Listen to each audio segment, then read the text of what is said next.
Good afternoon, I am Precious Mzea Sakaleji. Welcome to Camnet TV, Media News, the headlines. No electricity tariff increase in January reveals MWEETWA.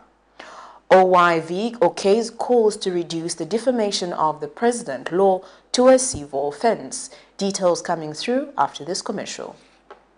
Hi ladies and gentlemen, I'm Cholwe from Cho's Fitness Gym. We're a fully functional gym located along Twin Palm Road in Kablonga, right by Cheshire Homes Society of Zambia.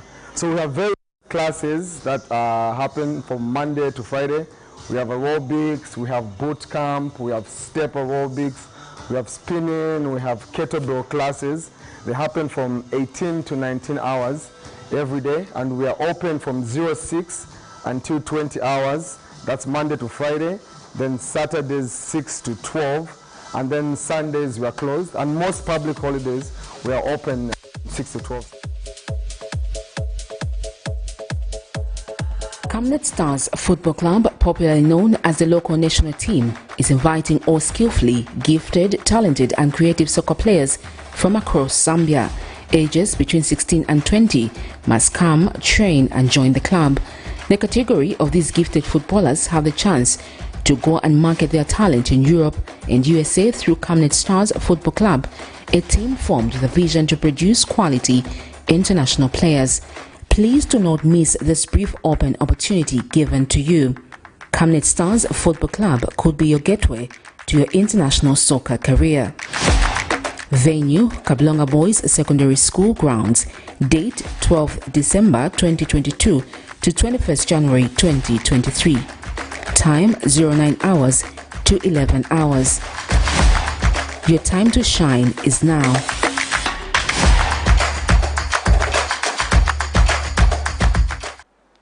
In other media news in detail, Lusaka residents have challenged the United Party for National Development to fulfill its promise of lowering the cost of living and bettering the lives of the Zambian people, as was their campaign promise prior to the August 2021 general elections.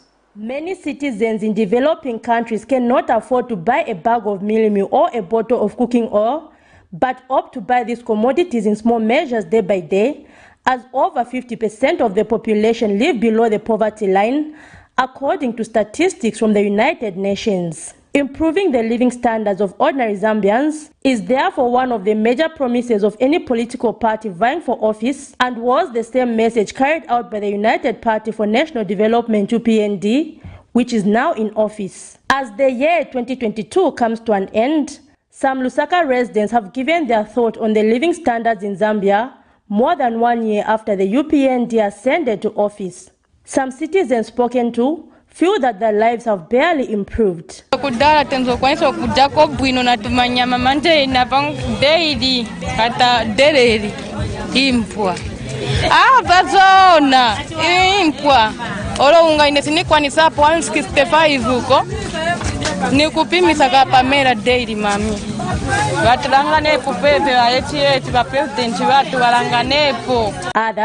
have challenged the current administration to ensure that their promises are quickly actualized.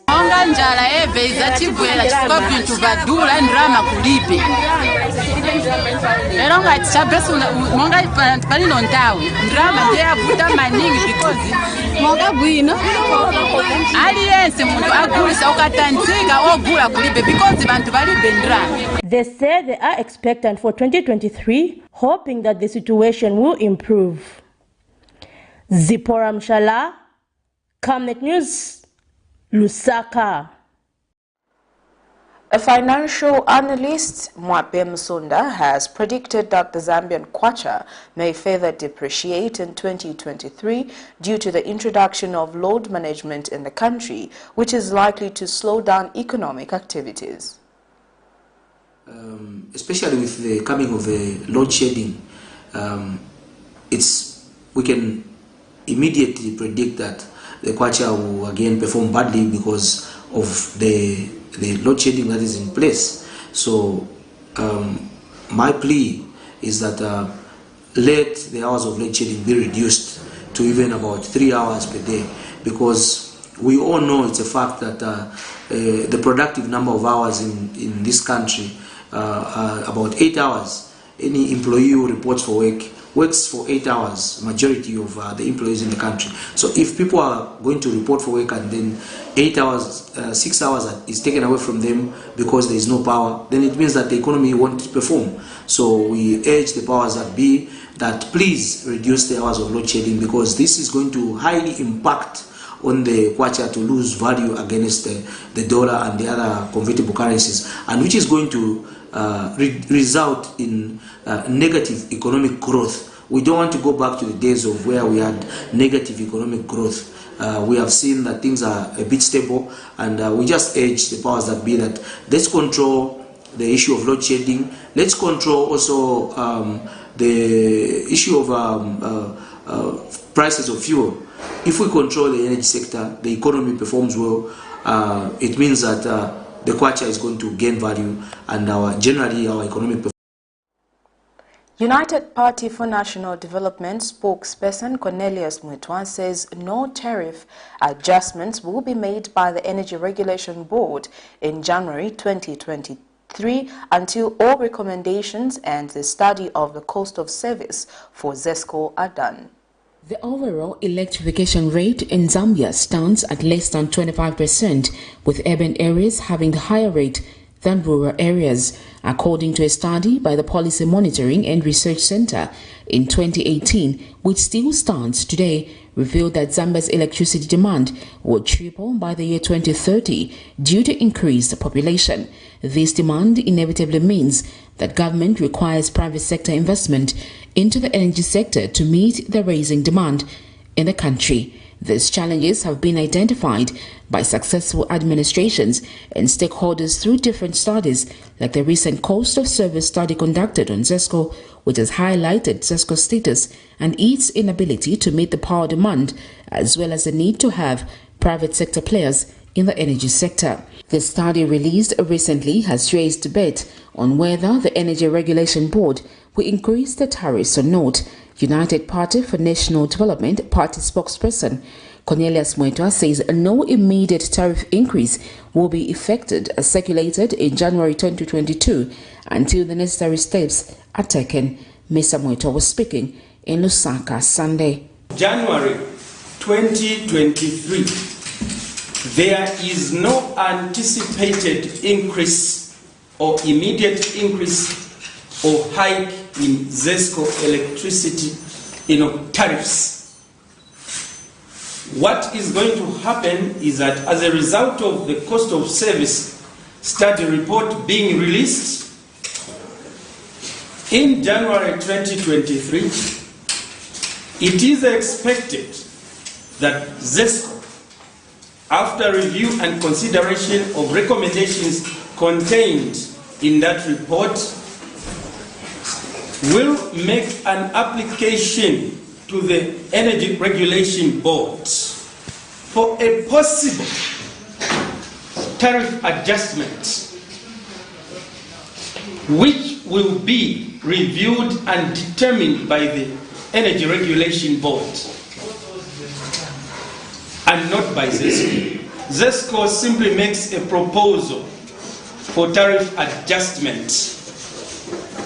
Meanwhile, Mr. MWEETWA also took time to comment on the shortage of drugs in health facilities. He says government has made strides in dealing with the matter, with at least 65% of the drugs being available in health facilities. As members of parliament were debating on Friday, they were debating statistics of March and not statistics of December 2022.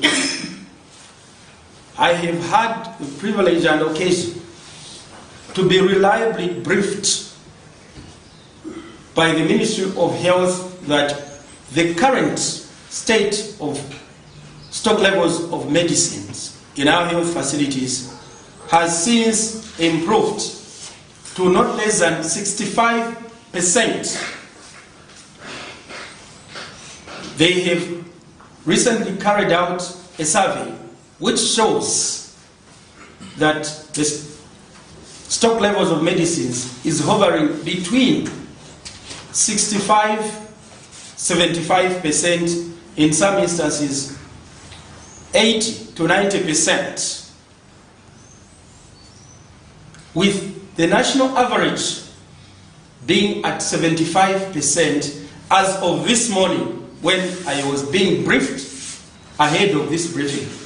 Sharon Kalimbula, Camnet News, Lusaka.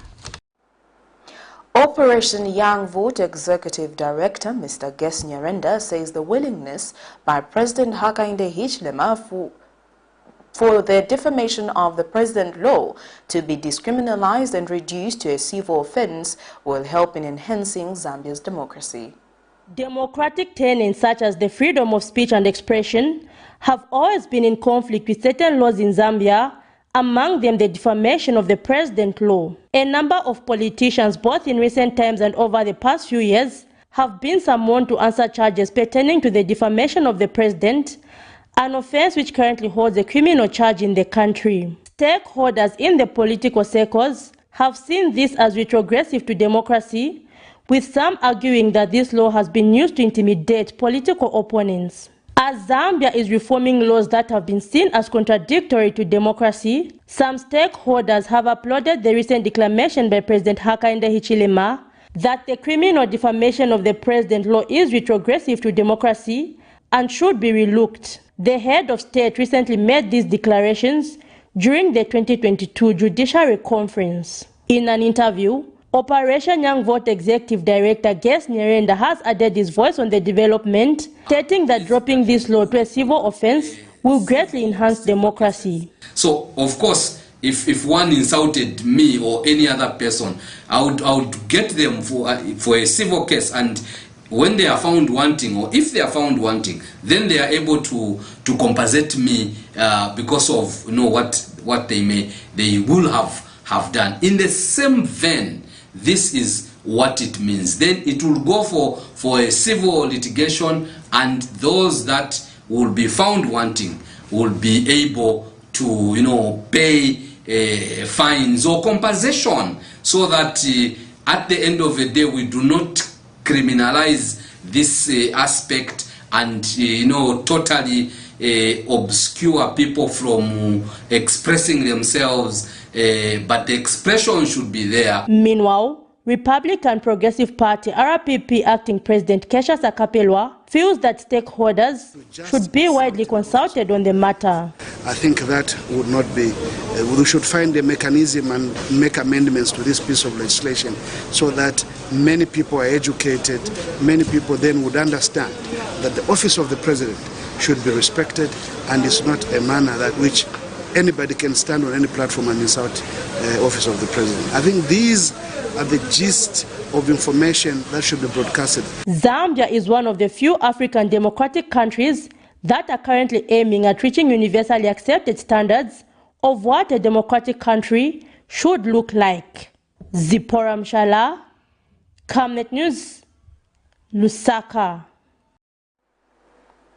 A clergyman, Bishop John Mambo, has advised against illicit activities such as alcohol abuse during the festive season, stating that holidays should be productively. With Christmas and New Year holidays being only a few days away, Zambian citizens, like many others around the world, are in a celebratory mood. The festive season, however, apart from being known as a period of celebration, is also known for a high number of road traffic accidents, mainly caused by drunk driving and overspeeding, as people celebrate. This period is also known for a high number of activities such as drug and alcohol abuse, as well as illicit sexual activities. A clergyman, Bishop John Mambo, therefore says the church in Zambia has a huge role to play to change this narrative, if to prevent the loss of lives through road traffic accidents, reduce unwanted pregnancies, as well as the spread of sexually transmitted infections. He was speaking to Camnet News. What we see here is that we buy a lot of alcohol, including us Christians. We are guilty because when they come, my family members will come with crates of whatever and so on. I will never utter a word that I'm killing you. Immediately we finish, the family gathering, going home, you lose one and all that. It's not helping. And then alcohol, I must confess, I must confess, you know, I'm struggling with my namesake, the boy that I named after me. And it's not good to say because you're a Christian doesn't happen to you. Bishop Mambo has further given a message for 2023, stating that the church should speak with one voice to stop all injustice in the country in both the social and political sectors. Meditate upon what would happen once this government is gone. Again, the others must always line up in the hands of anti-corruption. That's not good. It's important that we teach Zambians, we gave this country to God, so let's go by the covenant that we have. It's a contract with God that will govern to the best of his ability, love and care. Now, let me end by saying, if we follow the declaration of Zambia being a Christian nation, would be the best country to live under the sun. Reason being, the Bible is very clear. If my people who are called by my name, they will humble themselves, we kneel down, cry out to him. The clergyman has further called on Zambians both at individual level and at national level to use the month of December to reflect on their actions, as this is the month in which the country was declared as a Christian nation in 1991. Zipporah Mshala, Camnet News, Lusaka.